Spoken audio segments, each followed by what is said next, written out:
Olá, pessoal, tudo bem, gente? Tudo em paz com vocês? A gente começa agora oficialmente o nosso encontro aqui no Seminário de Pesquisa da Faculdade de Direito da Universidade Federal da Bahia.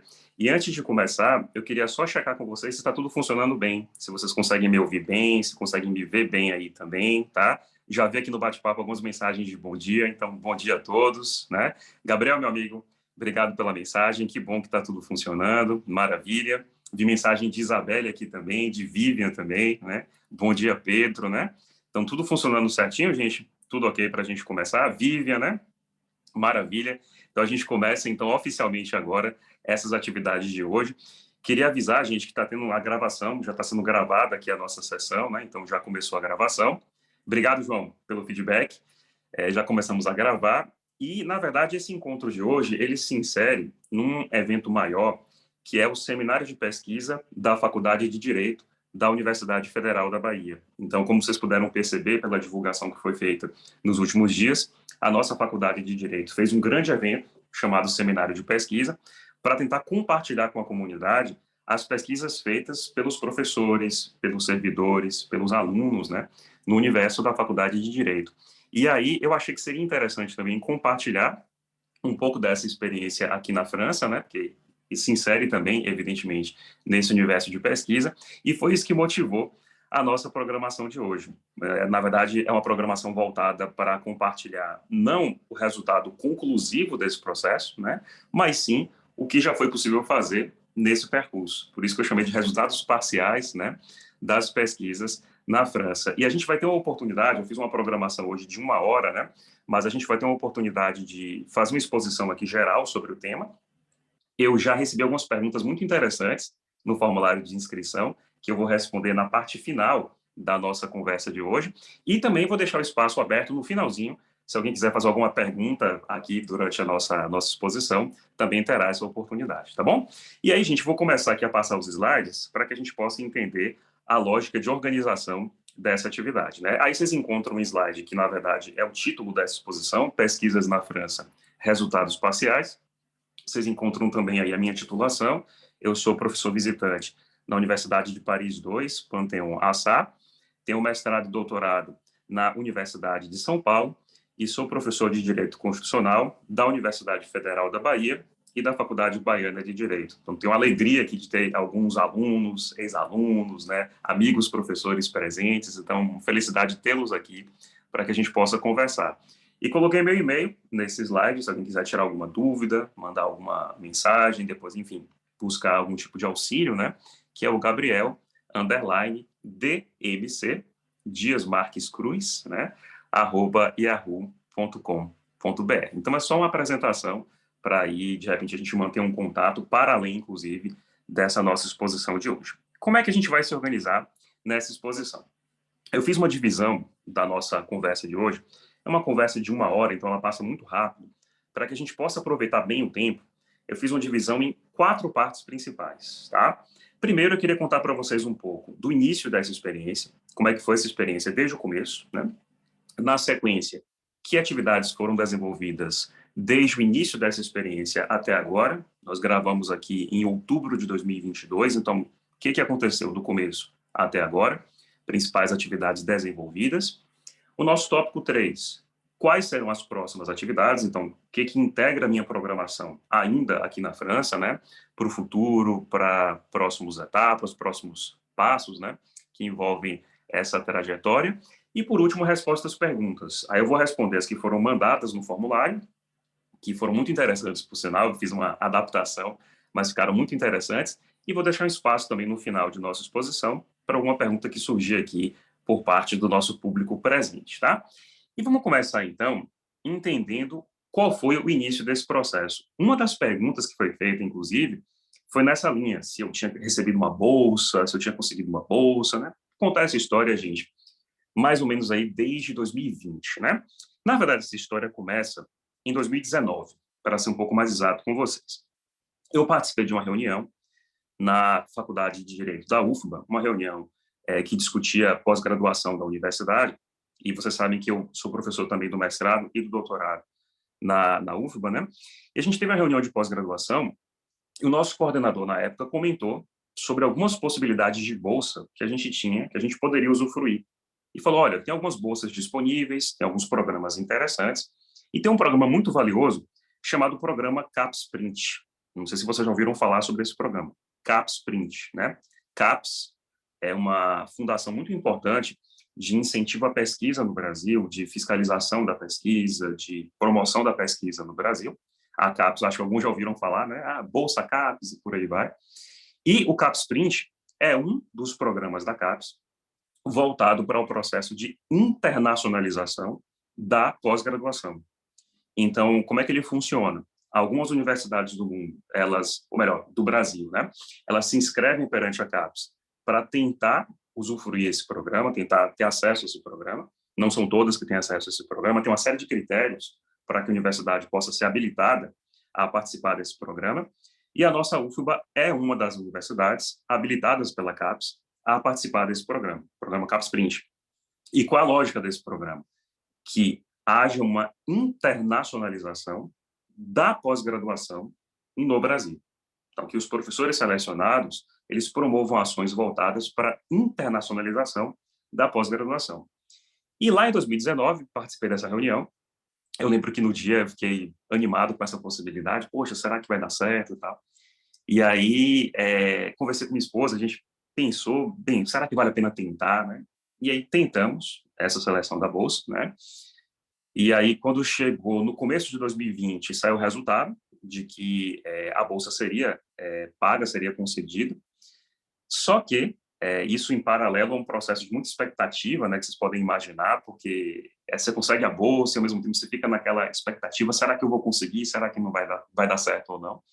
E ao mesmo tempo a gente ficou se perguntando, bem, fez-se o projeto, eu fiz o projeto, fiz a organização de ideias para tentar a seleção, qual país a gente tentaria, então, por que a França? Outra pergunta que apareceu no formulário.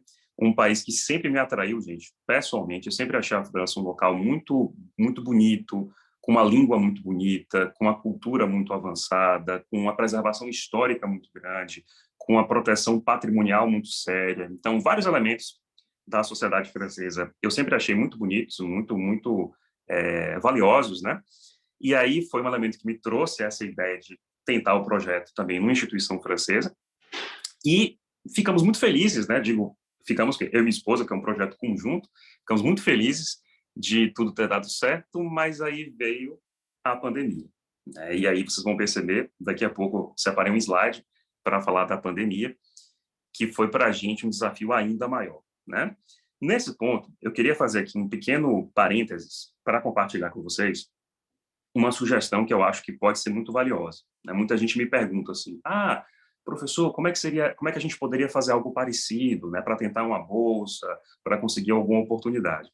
Gente, eu mandei vários e-mails, tá? Então eu fiz uma seleção de instituições, eu fiz uma seleção de perfis de professores, e eu fui muito sincero. Eu expliquei, olha, eu sou o professor Gabriel, eu sou da Universidade Federal da Bahia, eu quero, né, alcançar uma oportunidade internacional, tenho muita admiração pela França, pelo país que é a França, pela língua francesa, pela cultura francesa. Queria muito tentar. E foi nesse processo de mandar os e-mails que finalmente eu obtive um convite formal. Então, basicamente, muita gente pergunta assim, professor, como é que você conseguiu? Eu consegui dessa maneira. Eu separei os perfis das instituições, eu preparei um e-mail mostrando qual era o meu perfil e pedindo essa oportunidade, e aí, finalmente, eu obtive o convite formal. Nem todos os e-mails foram respondidos. Alguns professores não responderam o e-mail. Outros disseram, olha, agradeço o seu convite, mas agora não tenho como formular nenhum pedido nesse sentido, eu espero que no futuro você consiga. E, finalmente, um dos locais que eu entrei em contato fez um convite formal, e foi esse convite formal que me permitiu estar aqui, né, nessa experiência francesa. Tá? Então, eu acho que a síntese desse slide é a Bolsa como um horizonte que permitiu realizar esse trabalho, vem permitindo realizar esse trabalho, né, em paralelo com esse contato com as instituições francesas e, finalmente, com a chegada desse convite formal. E aí, gente, vejam que interessante. O convite foi formulado por essa instituição que eu respeito muito, que é a Universidade Paris II, Panthéon-Assas. Então, foi esse convite formal que chegou para mim, né, para poder viabilizar essa pesquisa, e foi esse convite que eu juntei na documentação para conseguir a bolsa. Então, foi basicamente esse processo, né, de, por um lado, conseguir preencher os documentos necessários para a bolsa, por outro lado, entrar em contato com as instituições para buscar esse convite formal. Como nem todos conhecem a instituição, eu montei um slide para apresentar a beleza arquitetônica dessa instituição para vocês, que é muito respeitada, tem séculos de tradição e de pesquisas feitas muito sólidas há muito tempo, e vocês encontram aí, nesse slide de agora, uma noção dessa instituição. Então, um prédio muito bonito, é um prédio muito conservado, talvez não dê para perceber bem no slide, mas vocês encontram ali liberdade, igualdade, fraternidade, né? O famoso lema da República Francesa, né? Então, a gente encontra nesse prédio um espaço privilegiado para a realização de pesquisas acadêmicas. E, na verdade, o meu convite veio do Centro de Direito Comparado da Universidade de Paris II, Panthéon-Assas. Então, formalmente, né, foi o Centro de Direito Comparado da Universidade de Paris II, Panthéon-Assas, que fez esse convite. Vivian comentou aqui a beleza do prédio, né, Vivian? É um prédio muito bonito e ele faz parte de um cenário maior, gente, que é lindíssimo. Tem um panteão que é muito bonito, tem a mairie que fica ali por perto, que é uma espécie de prefeitura do bairro, digamos assim, né? Tem o prédio da faculdade, então é um local encantador. Próximo fica o Jardim de Luxemburgo, que é um jardim sensacional, aí tem Palácio do Senado, enfim. Paris e a França são lugares cuja beleza eu acho que todo mundo já ouviu falar em algum momento, né? E realmente é aquilo que a gente imagina. É uma beleza impressionante, é um cuidado histórico muito grande, uma preservação sensacionais, né? E aí vocês conhecem um pouco desse prédio. Vamos então retomar a história. O que aconteceu? Viemos para cá, né? Vejam só, expectativa da bolsa ser paga, a pandemia já estava acontecendo, então a gente ficou muito preocupado se seria possível ou não viajar, né? E conseguimos vir para cá em 2020. Então a gente conseguiu chegar à França em 2020. O cenário de pandemia naquele momento era muito delicado. Não se falava em vacina. Então a gente viveu tudo isso, todo mundo sabe, né? O impacto que trouxe a pandemia para si, para os seus amigos, para os seus familiares. Não se falava em vacina ainda, né? A gente chegou aqui em outubro de 2020 e, ao mesmo tempo, a gente tinha uma preocupação porque havia uma restrição às viagens e só eram permitidas viagens essenciais por motivo imperioso. Então, felizmente, pesquisa foi preservada, né? Então eu pude viajar por essa razão. Mas a gente ficou numa situação muito assim, de muita preocupação, né? E ainda por cima, logo depois que a gente chegou, teve um confinamento muito forte por parte do governo francês. Eu me lembro que o mês de novembro de 2020, a gente passou todo confinado, a gente tinha limitação de hora na rua, fora atividade de trabalho, a gente tinha limitação de qual era o percurso que a gente podia fazer, tinha até um limite, digamos assim, geográfico, né, a partir da sua residência, que você podia ir. Então, uma situação delicada foi que nos acompanhou no começo dessa experiência, e muitas atividades que eram presenciais viraram remotas.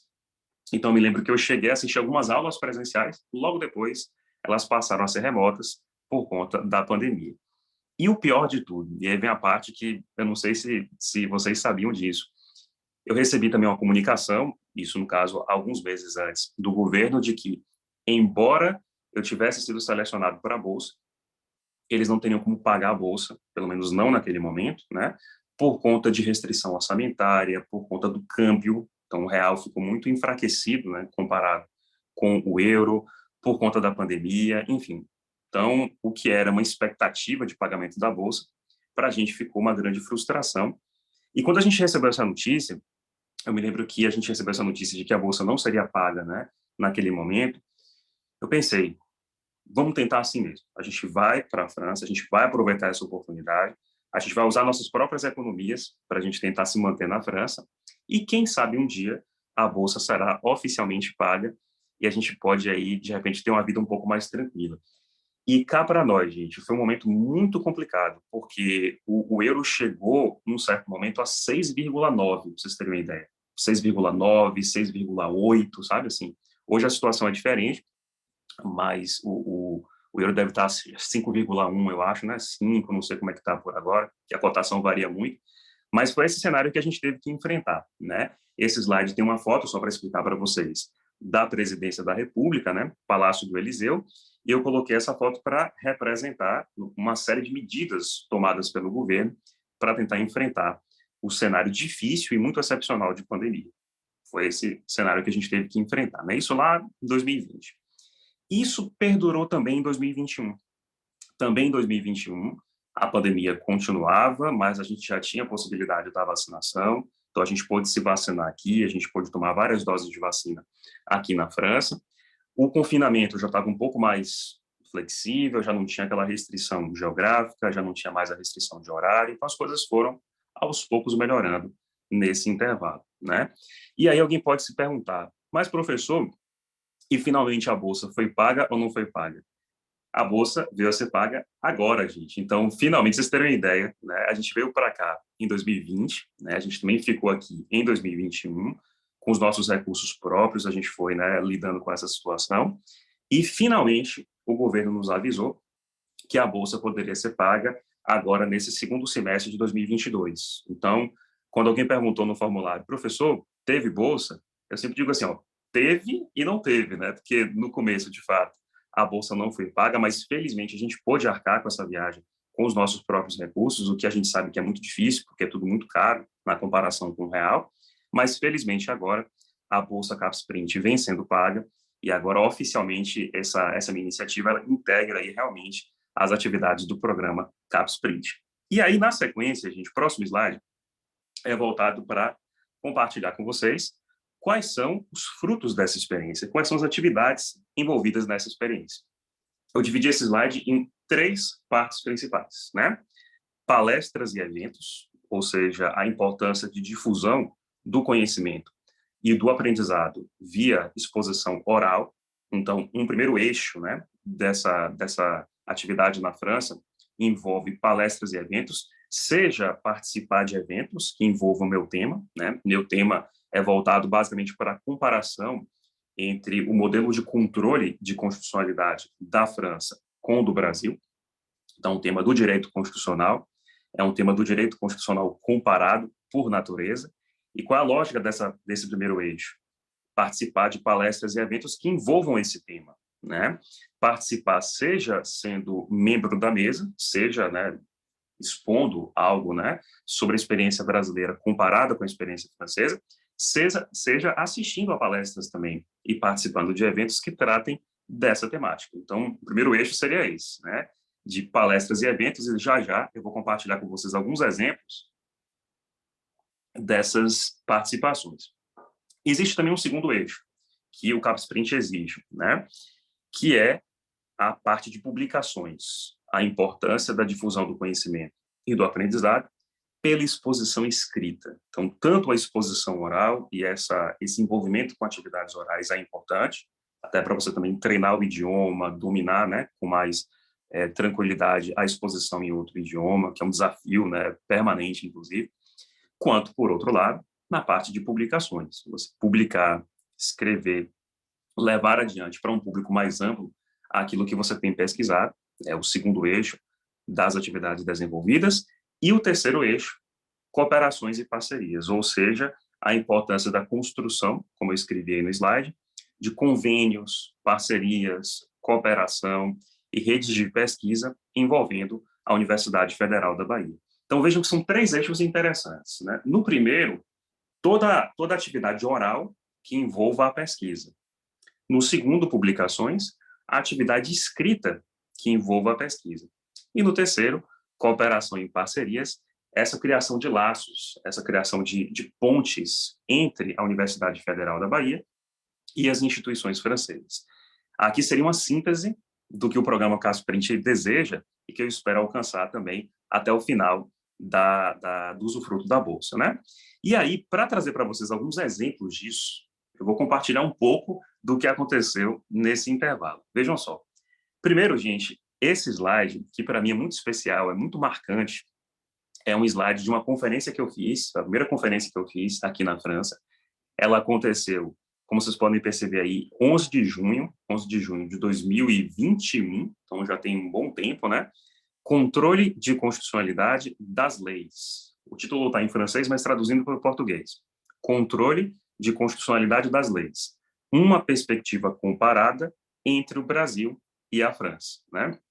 E aí eu fiquei muito feliz porque existe uma emoção, né, de você falar em outra língua, levar um conhecimento do seu país para outro país, né, fazer uma comparação dos institutos do Brasil com a França. Então, para mim, foi um momento de muita alegria, assim, de muita preparação. Me preparei muito para essa conferência, treinei várias vezes, né?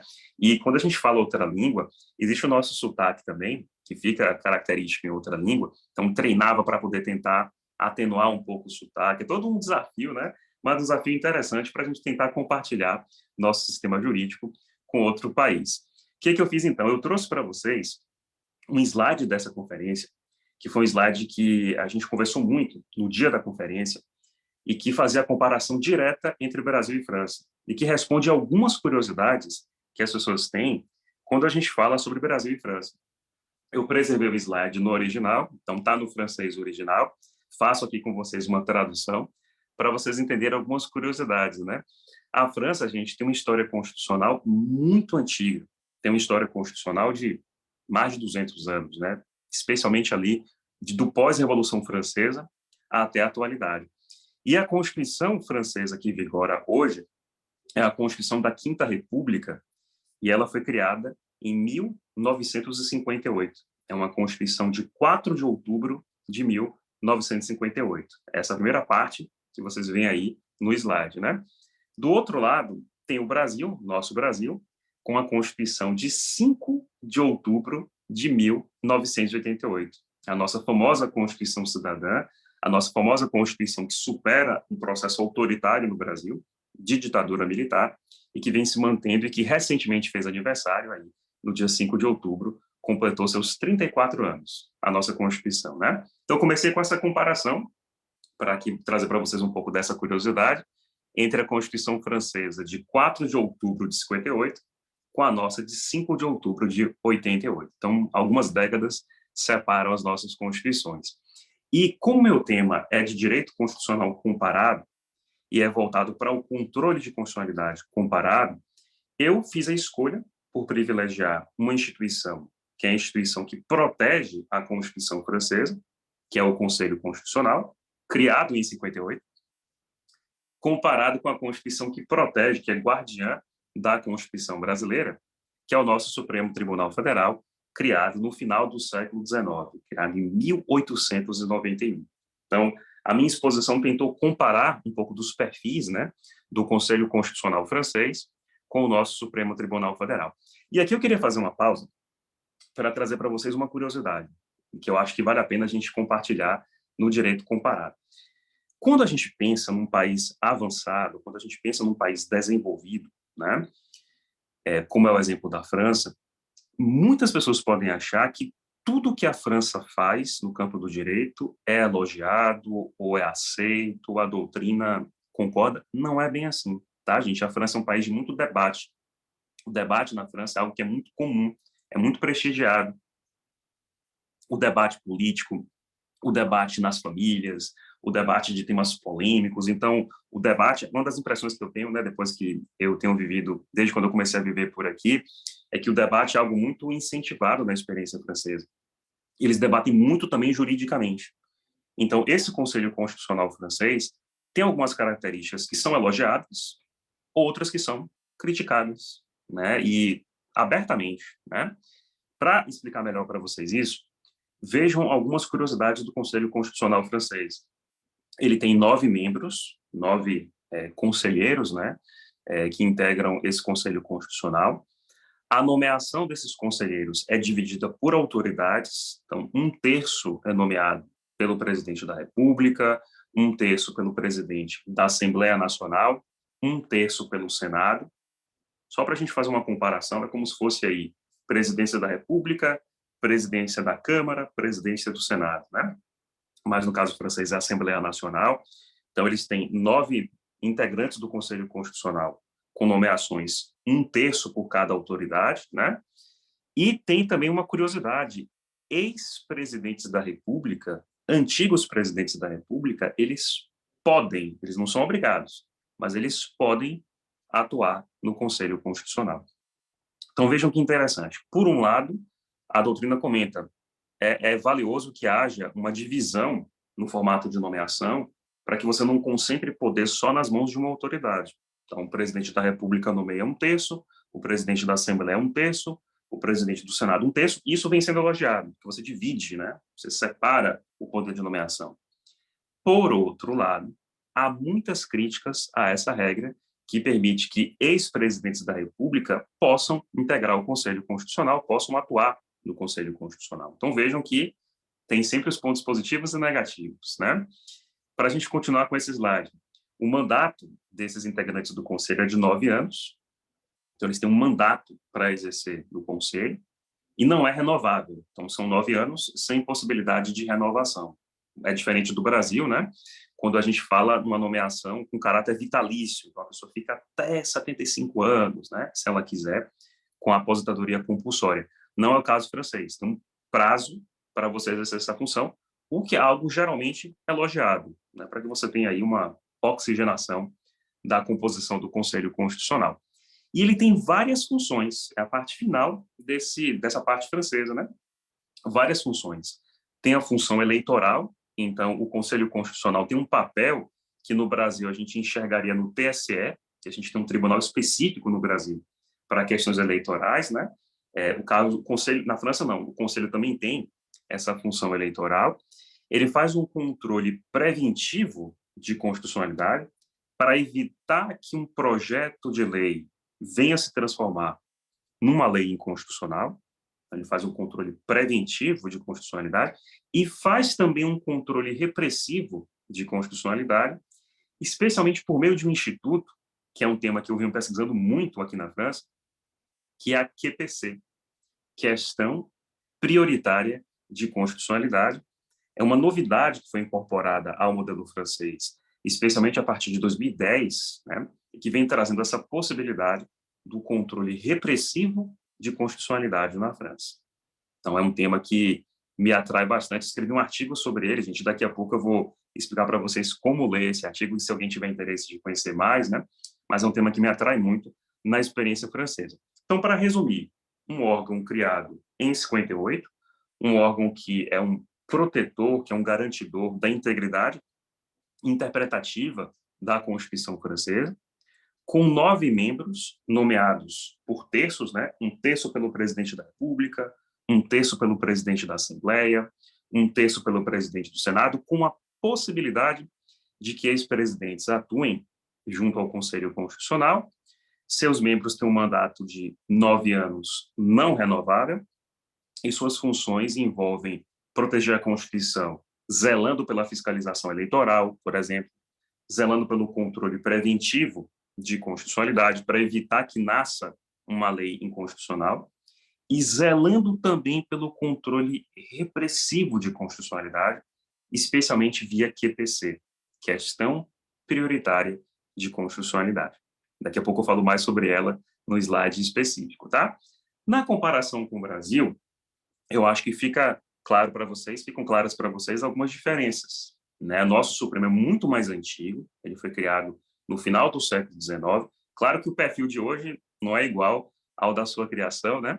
Mas ele foi criado aí lá no século XIX, nosso Supremo Tribunal Federal. Tem 11 ministros, não 9, ele tem um pouquinho mais do que o Conselho francês.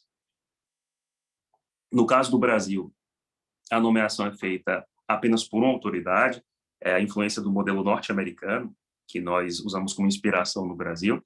A nomeação é feita pelo presidente da República, com essa sabatina, uma espécie de sabatina, que é feita pelo Senado Federal, mas que na prática tem confirmado historicamente indicações da presidência da República.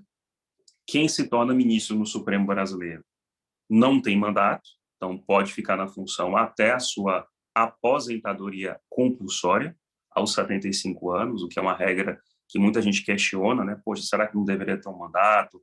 Não seria mais interessante para que houvesse mais renovação, né? No Supremo Tribunal Federal. E na parte de funções, eu coloquei uma curiosidade: nosso Supremo tem mais de 20 competências. É um tribunal que é muito provocado para vários assuntos na discussão constitucional brasileira. Vários temas podem chegar ao conhecimento do Supremo Tribunal Federal. Então, eu coloquei aí mais de 20 competências, né? Faz controle preventivo de constitucionalidade em caráter excepcional, faz controle repressivo de constitucionalidade, ou seja, também protege a Constituição, né? Em caráter aí mais usual, o controle repressivo do que o controle preventivo, e coloquei uma expressão que eu quis compartilhar na apresentação, na conferência aqui na França, supremocracia, que é uma expressão de Oscar Vilhena Vieira. Quem já foi meu aluno em ciência política já teve contato com essa expressão, porque é um texto obrigatório, né, que a gente trabalha em ciência política, o texto Supremocracia, de Oscar Vilhena Vieira, para mostrar a posição estratégica do Supremo, a importância que ele tem dentro da separação de poderes na realidade brasileira. Então, esse slide, gente, foi um slide que eu dediquei aqui um tempo maior para ele, que ajuda a ter uma ideia da comparação dos sistemas, né? E uma das perguntas que foi feita também no formulário era essa comparação entre os sistemas, e foi um slide muito interessante na conferência que eu fiz, né, em junho de 2021. Aí uma pergunta natural, mas, professor, e houve outras conferências, houve outras participações, outras palestras? Felizmente sim, gente. E o próximo slide compartilha isso com vocês. Eu trouxe aqui algumas demonstrações de palestras e eventos das quais eu tenho participado. Houve um outro evento em outubro de 2021, chamado Atualidade das Constituições da América do Sul. Um outro evento também do Centro de Direito Comparado, da Universidade de Paris II. E nesse evento houve uma mesa com vários professores para cada um discutir as curiosidades, os desafios da sua Constituição. Então, tinha um professor falando, por exemplo, da Colômbia, então, curiosidades, desafios da experiência colombiana. Tinha um professor falando do Paraguai, curiosidades e desafios da experiência do Paraguai. Teve uma professora falando do importantíssimo debate no Chile, que vocês têm acompanhado nos últimos meses, né, em prol da criação de uma nova Constituição, e teve um referendo que foi pelo não, né, pela não aceitação do texto que tinha sido aprovado, mas haverá um outro processo de discussão no Chile. Então, teve uma professora falando do Chile e contou da experiência chilena, e eu falei do Brasil. Então, esse slide que está para vocês aí com o mapa, né, da América do Sul retrata esse momento em outubro de 2021, em que a gente fez essa mesa redonda, né, para falar de Colômbia, Paraguai, Chile e Brasil. E à direita, nesse slide, eu coloquei também algumas instituições nas quais eu tenho feito palestras e tenho atuado de maneira frequente, né? Especialmente a Sciences Po. A Sciences Po, que está aí à direita, eu não sei se vocês conhecem a Sciences Po, gente, mas é uma instituição muito respeitada na França, muito importante a Sciences Po na França, muito conhecida, inclusive, não só na França, como fora da França. E eu tive a oportunidade de atuar na Sciences Po, e tem sido para mim uma experiência muito proveitosa de enriquecimento pessoal e profissional, né? Que é o fato de você ter turmas. Então, eu integro uma equipe de professores, né?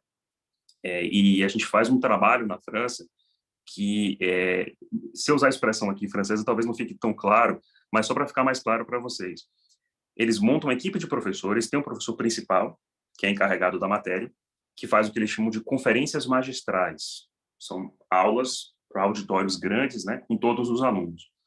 E nessa equipe, que tem o professor principal, você tem vários outros professores auxiliares dessa equipe, que trabalham com grupos pequenos de alunos para tentar aprofundar a exposição oral, para aprofundar a compreensão de texto, para aprofundar a exposição escrita, tá? E é basicamente esse trabalho que eu tenho feito, né? Então, eu não sou o professor central da disciplina, eu integro uma equipe de professores e a gente trabalha em inglês, porque a Sciences Po recebe alunos do mundo inteiro, e aí nos locais que eu trabalho, as turmas são em inglês, né?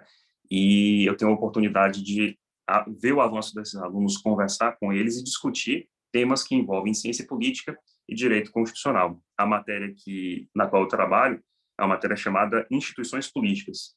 Instituições políticas aqui na França envolve, ao menos na organização da Sciences Po, um programa que mescla ciência política e direito constitucional. Então, eu venho trabalhando com esses alunos, especialmente em dois campi, que são os campos de Reims e Le Havre, né? As atividades da Sciences Po, que envolvem esse perfil de atividade. E é muito interessante, porque eu tenho alunos do mundo inteiro. Tenho alunos da América Latina, colombianos, tenho alunos, por exemplo, do Brasil, tenho alunos de vários lugares, gente. Eu tenho a aluna do Uzbequistão, eu tenho alunos da França, alunos da Inglaterra, alunos da Austrália, Holanda. Então, assim, é muito legal você ter contato com alunos, né, do mundo inteiro. E eu vi aqui a participação de Gabriel comentando, né, Gabriel? Depois eu vou parar para ler aqui os comentários de todo mundo, viu, gente? Mais para o final, para responder a todo mundo na parte final. Mas ver que Gabriel comentou essa curiosidade. É um sistema universitário muito, muito interessante. Vivian também comentou aqui, né? Como é que eles fazem? Eles têm, pelo menos da experiência que eu tenho, tá, gente? Não vou falar aqui de todas, que eu não conheço todas. Mas na que eu tenho, funciona dessa maneira. Tem um professor que faz a conferência magistral num auditório lotado, então, um auditório com vários alunos, né? E esse professor faz as aulas do tema, né? Então, instituições políticas, ele explica o que é separação de poderes, ele explica o que é política, ele explica o que é presidencialismo, parlamentarismo, semipresidencialismo, sistemas eleitorais e por aí vai. Um curso como a gente está acostumado a ver tradicionalmente, só que com muita gente, né? Paralelo a isso, há uma divisão dessa turma em grupos menores, de 20, 25 alunos, que ficam em contato com outros professores, né, que integram a equipe daquele professor, e aí a gente também tem que trabalhar o mesmo programa, lógico, mas com uma série de atividades. Atividade de apresentação de trabalhos orais, atividade de trabalhos escritos, atividades que envolvem perguntas na sala, né? Então, é como se houvesse tanto o contato com o geral, com o professor do curso magistral, quanto o contato com o específico, né? Então, essa é a realidade que eles têm e que desenvolve competências, né, de você expor a sua visão, de você se desenvolver e por aí vai. Então, a Sciencipom é um local que, para mim, tem sido um local de muito aprendizado também nessa nova metodologia, né? E, por último, o Instituto Católico de Paris, que é uma outra instituição também importante aqui da França e que eu já fiz palestra lá. Então, coloquei para ilustrar para vocês. Eu não tenho tanto contato com o Instituto Católico de Paris quanto com a Sciencipom, mas também serve como ilustração das minhas atividades por aqui, né? Aí, gente, na sequência, vem a parte de publicações, né?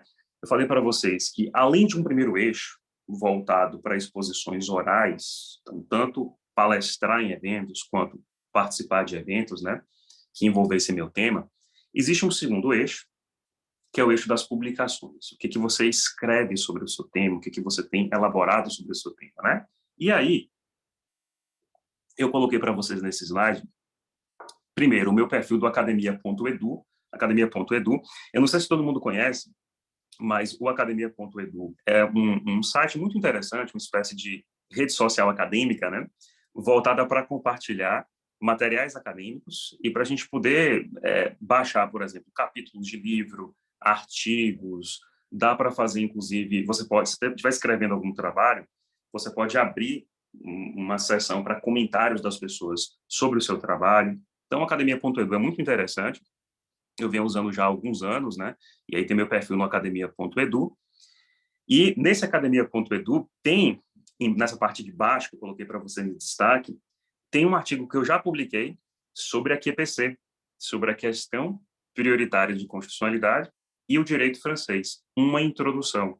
Então, um artigo com a linguagem acessível, é um artigo que na verdade, envolve uma espécie de apresentação ao público brasileiro da QPC, a partir dessa experiência que eu tive e que venho tendo aqui na França. Então, um artigo bem tranquilo, uma leitura bem tranquila, que serve de uma espécie de cartão de visita para a QPC. Essa é a lógica desse artigo.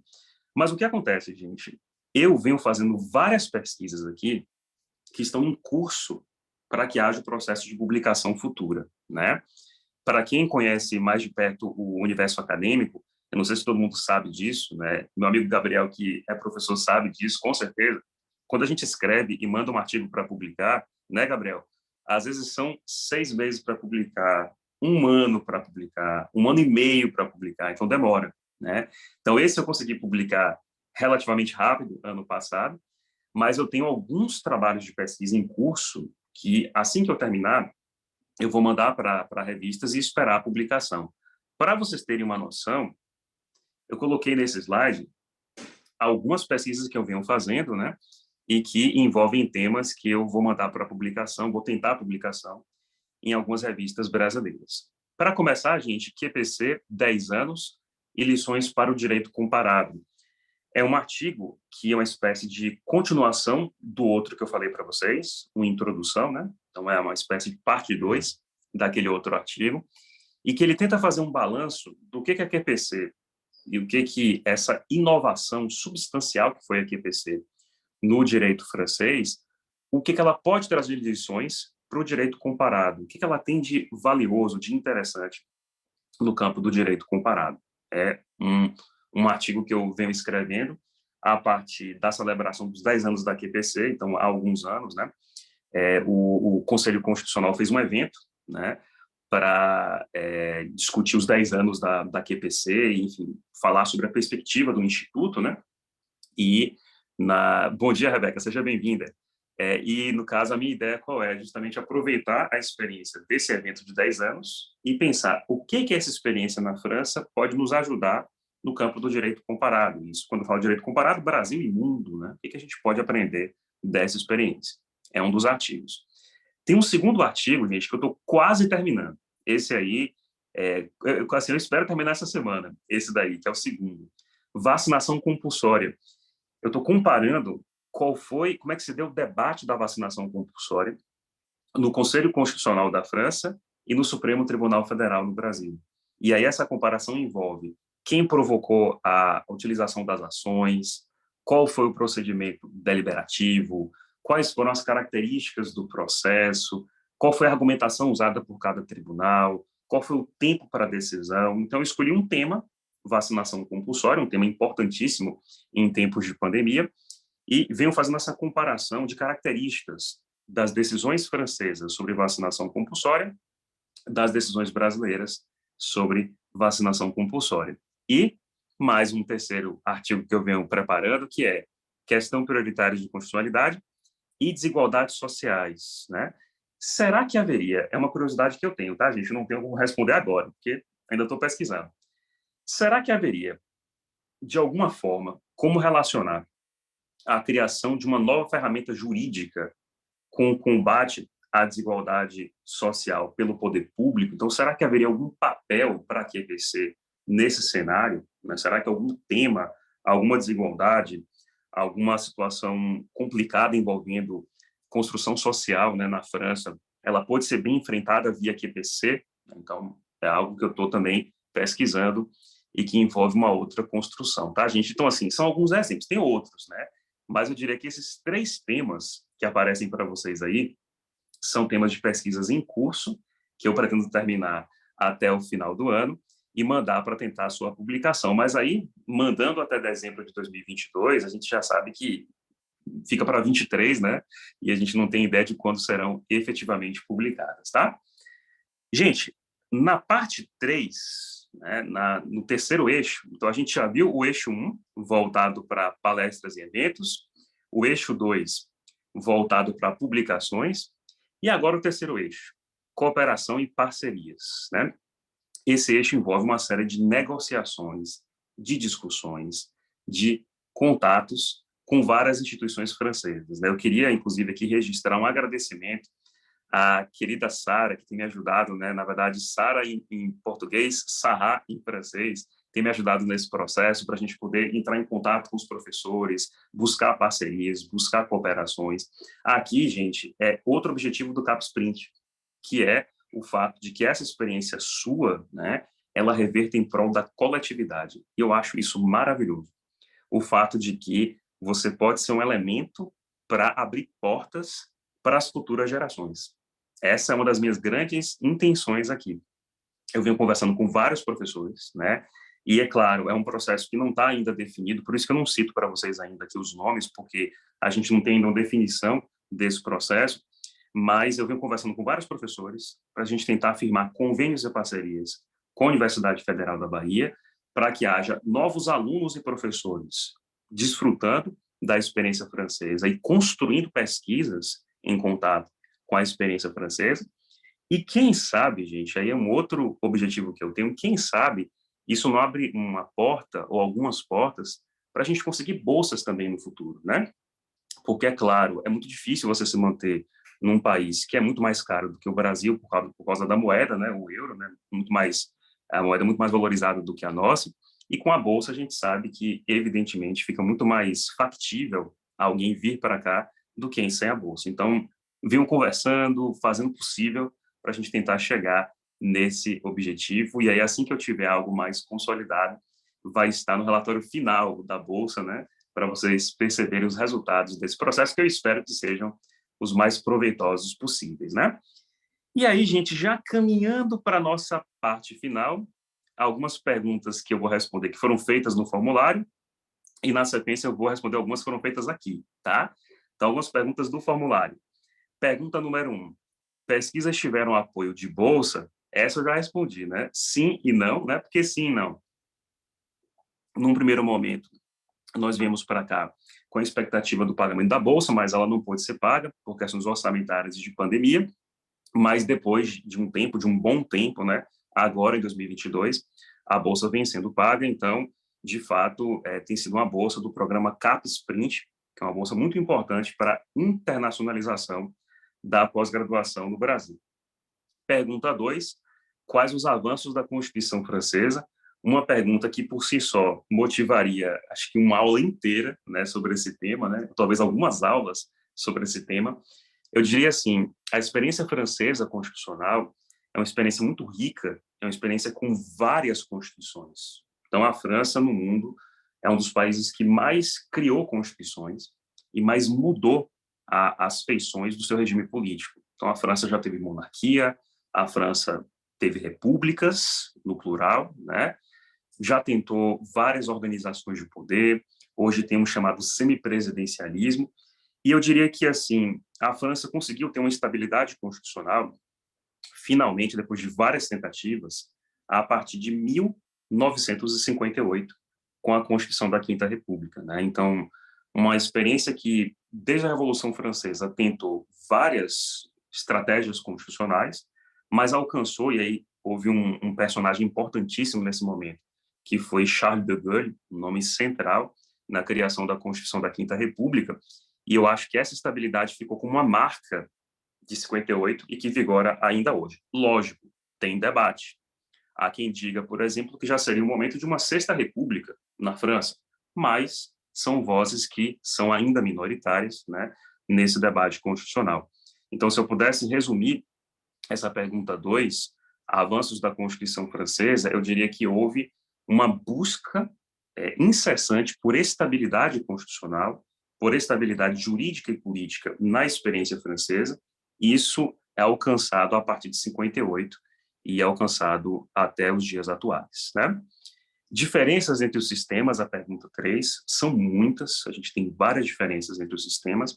O slide que eu comentei mais cedo, né, mostra diferenças quanto ao papel dos órgãos de proteção da Constituição, do Conselho Constitucional e do Supremo Tribunal Federal, mas tem muitas diferenças, gente, muitas diferenças em relação ao perfil, por exemplo, do Poder Judiciário, muitas diferenças em relação à estrutura do Poder Judiciário, muitas diferenças em relação à formação jurídica, né? Então, a gente tem aí, é uma outra pergunta que ensejaria um seminário completo, né? Para a gente falar de vários pontos que envolvessem o sistema francês, que são bem diferentes do nosso e que envolvem outros desafios, né?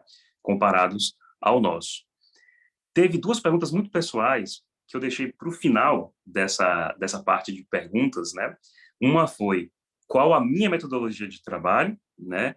E a outra, o que houve de mais positivo na experiência. Na parte de metodologia de trabalho, o que eu poderia dizer? Eu sou uma pessoa, quem já foi meu aluno sabe disso, acho que fica claro na primeira aula, né? Eu sou uma pessoa muito metódica, muito organizada, muito disciplinada. Então, eu acho que tem duas marcas que eu diria nessa pergunta 4, que são bem características do que eu costumo fazer quando eu pesquiso, quando eu escrevo, né? Duas marcas que são bem características. Primeira delas, eu sempre uso um sistema de notas muito simples, né? Para registrar as tarefas que eu tenho que fazer por ordem de prioridade. Então, cada um de nós tem dezenas de tarefas para fazer na vida pessoal e profissional. Eu também tenho, evidentemente. E eu anoto essas tarefas por ordem de prioridade e vou tentando todo dia atualizar para ver que está na frente da outra, para ver se eu consigo organizar minha semana. Então, eu tenho esse primeiro traço, né, de tentar organizar a minha vida pessoal e profissional muito com base em tarefas, né, e com base na urgência, digamos assim, de cada uma delas. E um outro traço, uma outra marca, que eu diria que é bem característica da minha forma de trabalhar, é o fato de fazer fichamento, gente. Então, não sei se vocês têm esse costume também, mas tudo que eu leio, pode ser um livro técnico ou não técnico, pode ser um romance ou pode ser um manual de direito constitucional. Tudo que eu leio, eu faço fichamento. Tudo que eu leio, eu faço um resumo das ideias principais, das páginas mais importantes, porque quando eu faço o resumo, eu costumo memorizar melhor aquilo que eu li. Então, se eu pudesse resumir essa pergunta 4, eu diria isso, né? Por um lado, esse costume de ser muito metódico e organizado com as tarefas por ordem de urgência, né? Semanal, mensal, por aí vai, né? Por outro lado, esse costume de fazer resumos, fichamentos de tudo que eu leio, que acaba sendo algo que me ajuda, né? A lembrar o que eu quero citar, lembrar de algum conteúdo, lembrar de algum conceito, porque eu estou lá memorizando aquilo que eu acabei de ler, tá? E a pergunta 5, antes de passar para as perguntas aqui de nossa sessão, o que houve de mais positivo nessa experiência? Gente, muita coisa interessante. A França, que para mim era um país que já me trazia admiração, né? Eu já sempre admirava a França, como eu falei no começo. Hoje eu gosto ainda mais. Existem características da vida na França que são características que eu adoraria que a gente tivesse no Brasil, sabe assim, e sabendo que cada país tem suas peculiaridades. Então, por exemplo, a França é um país muito mais tranquilo em termos de segurança do que o Brasil. Tem crime também, acontece. Tem furto, acontece. Também tem violência grave, acontece. Mas não da dimensão do Brasil. Então, eu fico muito mais tranquilo, né, com relação ao meu dia a dia por aqui. Eu uso muito o transporte público aqui, é outro ponto que eu acho sensacional. Eu ando muito de metrô, ando muito de ônibus. Eu também ando muito pela cidade, porque Paris, geograficamente, é uma cidade pequena, então, às vezes dá para você fazer algumas coisas a pé. Então, esses dois pontos, por exemplo, eu acho que são muito valiosos, né? A qualidade da segurança por aqui, que é muito maior do que no Brasil, e a qualidade do transporte público, que é muito melhor do que no Brasil, é muito bem articulado, tem várias estações de metrô, de trem, de tram, de bicicleta, enfim, tem várias alternativas para locomoção, né? E claro, assim como tem coisas boas, também tem coisas ruins. Por exemplo, na comparação com o Brasil, aqui na França você tem muito mais dificuldade para você fazer uma amizade. Eu acho que isso é algo que é um desafio para a gente que é do Brasil, especialmente no meu caso, que eu sou da Bahia, né? Bahia é um estado muito acolhedor, muito caloroso, a gente recebe as pessoas com muito carinho imediato, né? E no caso da França, por uma questão cultural, para você construir um laço de amizade, é algo que demora mais, existe um tempo maior. As pessoas não te convidam para almoçar na sua casa de imediato, então você marca um café com um tempo de antecedência, sabe? Então, assim, são traços culturais que a gente tem que aprender a respeitar e entender que cada cultura tem sua riqueza e também tem seus pontos de estranhamento em relação à nossa cultura, tá? E aí, gente, em termos de minha programação, foi isso, né? Eu vou fechar o slide aqui para poder abrir as perguntas de vocês aqui de nossa conversa de hoje. Tem só um slide de agradecimento, que é esse slide final de agradecimento a todos, mas a gente fica ainda um pouquinho de tempo, né, para responder as curiosidades de vocês aqui em nosso bate-papo. Deixa eu só abrir aqui o nosso bate-papo para ver o que vocês escreveram desde o começo, tá? Porque eu vi que muita gente escreveu, né? O bom dia de Vivian, de Isabelle, de Gabriel, de Pedro, né? Tudo certinho. Vivian comentou aqui que, apesar de algumas críticas ao sistema brasileiro, o francês também tem suas críticas e eles levam muito isso a sério, tá, Vivian? Criticam muito, né? Então, é um país de muito debate, de muita discussão, de muita mesa redonda. Isso é bem comum na experiência francesa. Gabriel comentou sobre a questão do inglês na academia francesa. Gabriel, eu já participei de eventos aqui em inglês e em português não, em inglês e em francês, né? Então, por exemplo, teve uma mesa redonda agora em setembro que foi toda em inglês com a professora Susan Rose Ackerman, que foi uma convidada dos Estados Unidos que fez a palestra toda em inglês e o debate foi todo em inglês, né? Na Ciência Po, como eu falei, as turmas com as quais eu lido são todas em inglês, né? Então também tem essa aceitação do inglês. Então, eles têm atividades em inglês e em francês, né? E sabem que o inglês é uma língua que é considerada, em termos de pesquisa, a língua universal. Então, o inglês acaba atraindo alunos e professores também do mundo inteiro, né?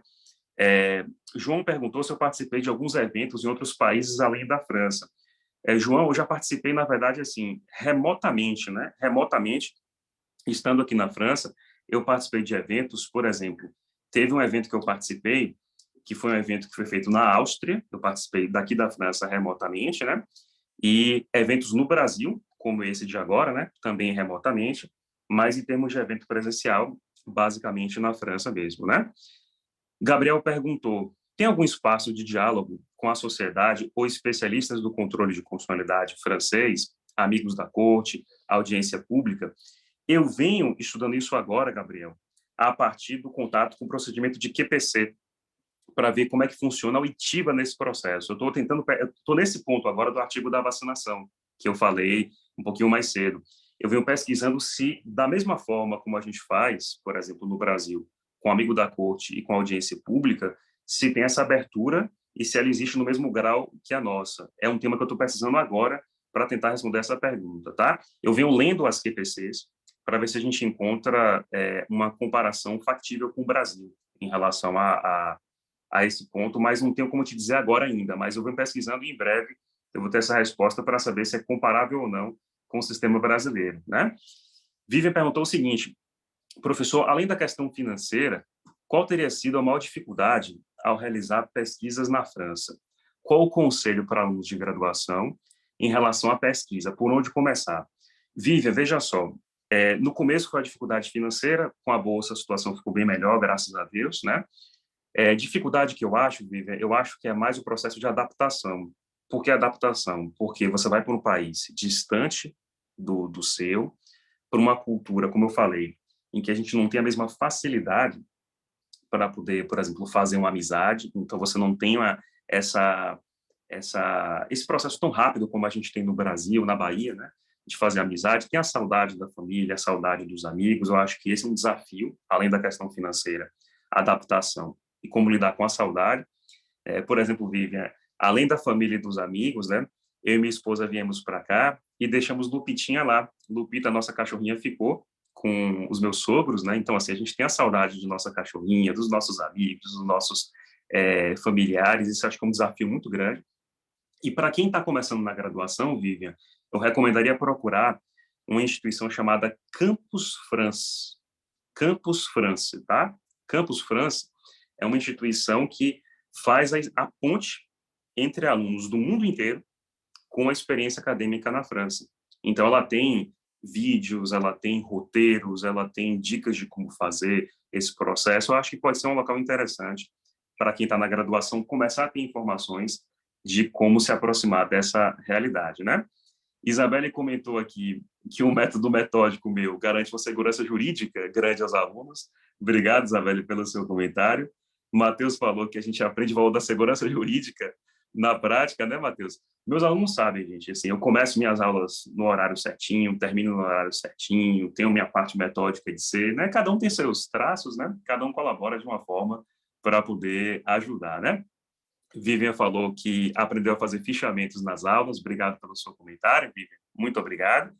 E Sara comentou aqui, ó, Sarah comentou aqui o seguinte, ó, em relação à QPC, tem a parte pública que podemos assistir, ou então tem um site com os trabalhos abertos de leitura, né? Então ela comenta que na QPC você pode assistir a sessão, né, da QPC, tem uma parte pública dessa sessão, e tem um site do Conselho Constitucional que disponibiliza os arquivos da QPC para quem quiser ler as decisões da QPC.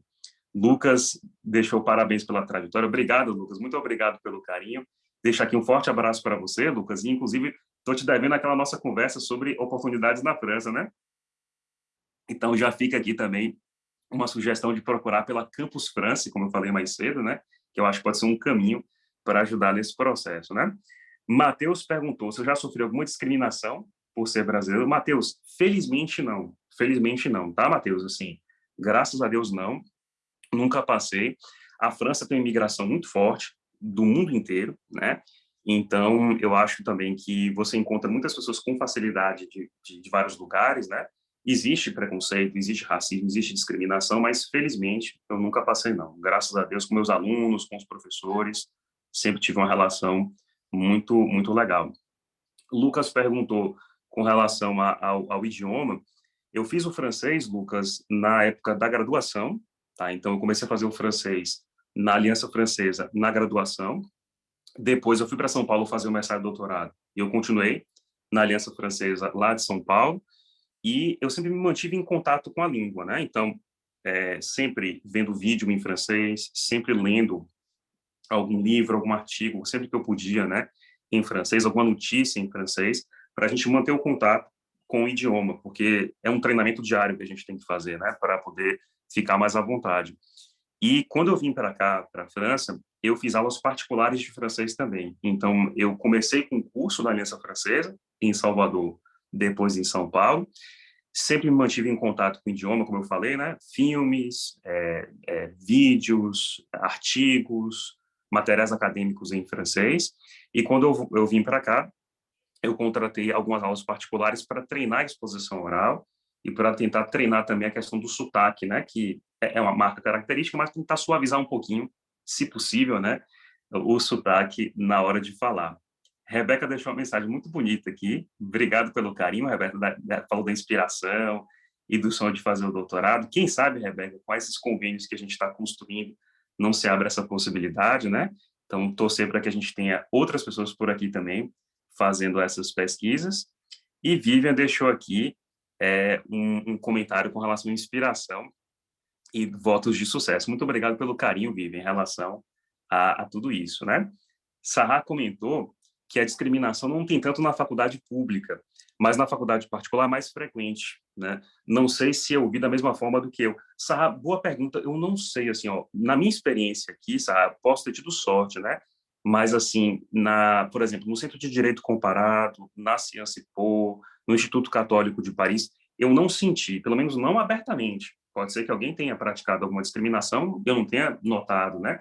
Mas comigo não aconteceu, né? Eu acho que pode ter sido uma sorte também. Não sei como é que é com cada pessoa, né? Mas comigo, pelo menos, não aconteceu, né? Gabriel agradeceu aqui pela experiência. Muito obrigado pelo carinho, Gabriel, assim como o João, em relação a isso, né? E Gabriel falou que na Alemanha teve algum problema fora do ambiente acadêmico, né, Gabriel? Então, realmente pode ter acontecido, né? Comigo, felizmente, não aconteceu até o momento. Tenho tido uma experiência muito positiva. E aí, gente, eu vou só fechar aqui a parte de perguntas e vou aqui interromper o compartilhamento para a gente chegar na nossa reta final, né? Deixa eu só aqui fechar. Pronto, então, fechei aqui os slides. E aí, gente, foi isso. Então, assim, é uma experiência, se eu pudesse resumir para vocês, que tem sido muito gratificante, muito enriquecedora. Sempre costumo dizer assim, ó, eu acho importante a gente ter em mente que quando você vai para outro país, nem sempre vai ser tudo maravilhoso, tá? Assim, tem momentos bons, momentos ruins, tem coisas maravilhosas, tem coisas que são chatas para nossa cultura, mas é um crescimento, né? É um crescimento muito forte de você estar com outro idioma, de você conviver com outras pessoas, de você conhecer lugares diferentes. Então, tem sido uma experiência muito valiosa. Eu acho que no balanço de prós e contras, para mim, tem sido sensacional. Entre 2020 e 2022, a gente tem passado, eu e minha esposa, um tempo no Brasil, um tempo na França, por conta das pesquisas, né? E tem sido uma experiência maravilhosa, muito enriquecedora, muito proveitosa. E eu acho que a grande advertência é essa: é a gente não criar a ideia de que vai ser sempre tudo maravilhoso. Não vai. Como nem sempre tudo é maravilhoso, nas nossas casas, nas nossas cidades, né? Tem dias em Salvador que eu estava num dia muito feliz, tem dias que eu estava num dia muito triste, tem dias que eu estava revoltado porque eu não podia ir andando fazer uma coisa porque eu estava com medo da violência, né? Por outro lado, tem dias em que a gente fica imaginando que o convívio com a família, né, e a experiência de estar perto da família é maravilhosa também, e que a gente também não tem isso quando a gente vai para outro país, né? Então, no fim das contas, gente, eu diria para vocês que tudo na vida tem seus prós e contras. Eu acho isso que fica como recado, né? Tem só um comentário de Gabriel que eu queria ler também aqui no finalzinho, que eu vi que apareceu aqui no chat, né?